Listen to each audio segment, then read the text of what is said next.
আমাদের বাড়িতে আর কাকিদের বাড়িতে ঘুরতে এসেছে আদুমা, তো আমি ভেবেছি ওকে নিয়ে আজকে একটা মিনি কিচেনের ভিডিও করব। মানে ও কিন্তু রান্নাবাটির পুরো সেট নিয়ে চলে এসছে, তাই তো? কি কি নিয়ে এসছিস? মিনি কিচেনে কড়াই, হাঁড়ি। তাই হ্যাঁ। রান্না করবি? তাই তাহলে আমি আমার রান্নাবাটি গুলো নিয়ে আসবো, ঠিক আছে? তারপরে একটা জিনিস রান্না করবো। আর তুই বল যে আমি কি রান্না করব। পটল ভাজা আর খুদের ভাত। পটল ভাজা আর খুদের ভাত?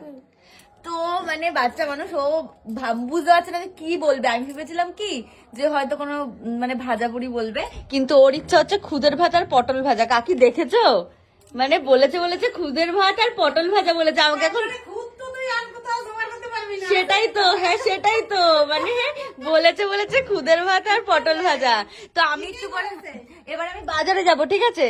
আমি বাজারে যাই, মা তুমি বসো। তো আমি এখন বাজারে যাব, খুদের ভাতে যে খুদের চালটা হয় আর পটল তো বাড়িতে রয়েছে। তাও আমি চেষ্টা করবো, যেহেতু মিনি কিচেনে রান্না করবো, ছোট ছোট পটল খোঁজার, তাই তো? আমাদের রান্নাবাটি গুলো একদম ছোট ছোট, তাই? তাহলে তুই এখানে বস, আমি যাই বাজার করে নিয়ে আসি, এবার দেখা যাক যে আদৌ পাই কিনা। চল।